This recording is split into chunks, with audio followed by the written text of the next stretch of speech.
मंत्री जी, हमारे राज्य में हाल ही में कुछ समस्याएं उत्पन्न हो रही हैं। आप मुझे बताएं कि हम इन समस्याओं का समाधान कैसे कर सकते हैं। महाराज, आपकी चिंता जायज है। मैं सुझाव देता हूं कि हम पहले समस्याओं का विश्लेषण करें और फिर एक ठोस योजना बनाएं। उदाहरण के लिए, अगर आर्थिक समस्याएं हैं तो हमें व्यय पर नियंत्रण और राजस्व बढ़ाने के उपायों पर ध्यान देना होगा। ये सही है, लेकिन हमें ये भी सुनिश्चित करना होगा कि हमारे नागरिकों की आवाज़ सुनी जाए और उनके सुझावों पर गौर किया जाए।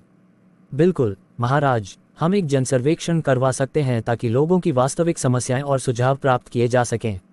इस प्रकार से हम एक समग्र और प्रभावी योजना बना सकते हैं। बहुत अच्छा विचार है। हम इस योजना को जल्द से जल्द लागू करेंगे। आपकी सहायता और सलाह के लिए धन्यवाद। धन्यवाद महाराज, मैं पूर्ण रूप से आपके निर्देशों के अनुसार कार्य करूंगा और राज्य की भलाई के लिए हमेशा तत्पर रहूंगा। मंत्री जी, हाल ही में मुझे सुनने को मिला है कि हमारे राज्य में अनाज की कमी हो रही है।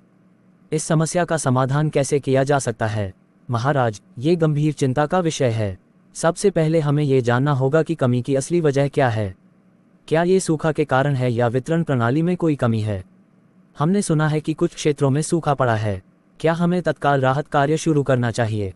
जी महाराज, सूखा प्रभावित क्षेत्रों में पानी और खाद्य सामग्री की आपूर्ति को प्राथमिकता देनी होगी। इसके साथ ही दीर्घकालिक समाधान के लिए सिंचाई प्रणाली में सुधार और फसल विविधीकरण पर भी ध्यान देना होगा। यह उचित है। कृपया राहत कार्यों की योजना बनाएं और सुनिश्चित करें कि प्रभावित लोगों तक सहायता शीघ्र पहुंचाई जाए। अवश्य महाराज, हम तुरंत राहत कार्य शुरू करेंगे और नियमित रूप से आपको रिपोर्ट देंगे। आपकी मदद और मार्गदर्शन के लिए धन्यवाद। धन्यवाद मंत्री जी, हमारी प्राथमिकता ये होनी चाहिए कि हमारे नागरिक इस संकट से सुरक्षित और स्वस्थ रह सकें। मंत्री जी, मुझे हाल ही में कुछ शिकायतें मिली हैं कि हमारे राज्य में प्रशासनिक व्यवस्था में कुछ समस्याएं आ रही हैं। आप इस पर क्या सुझाव देंगे? महाराज, यह एक महत्वपूर्ण मुद्दा है। मुझे लगता है कि हमें पहले प्रशासनिक प्रक्रिया की समीक्षा करनी होगी। क्या हमें पहले से निर्धारित नियमों का पालन किया जा रहा है? नियम तो हैं, लेकिन शायद उनका सही तरीके से पालन नहीं हो रहा है। हमें इस पर ध्यान देना होगा।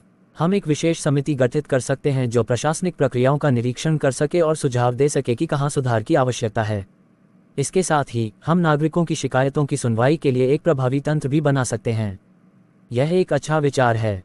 हमें ये सुनिश्चित करना होगा कि सुधार प्रक्रिया पारदर्शी हो और नागरिकों को विश्वास हो कि उनकी समस्याएं सुनी जा रही हैं। हम एक विशेष समिति गठित कर सकते हैं जो प्रशासनिक प्रक्रियाओं का निरीक्षण कर सके और सुझाव दे सके कि कहां सुधार की आवश्यकता है। इसके साथ ही हम नागरिकों की शिकायतों की सुनवाई के लिए एक प्रभावी तंत्र भी बना सकते हैं। यह एक अच्छा विचार है। हमें ये सुनिश्चित करना होगा कि सुधार प्रक्रिया पारदर्शी हो और नागरिकों को विश्वास हो कि उनकी समस्याएं सुनी जा रही हैं। जी महाराज, मैं इस दिशा में जल्द से जल्द कार्यवाही करूंगा। हम एक रिपोर्ट तैयार करेंगे और आपको नियमित अपडेट देंगे। धन्यवाद मंत्री जी, आपकी सलाह और सक्रियता से हमें निश्चित ही प्रशासनिक व्यवस्था में सुधार करने में मदद मिलेगी।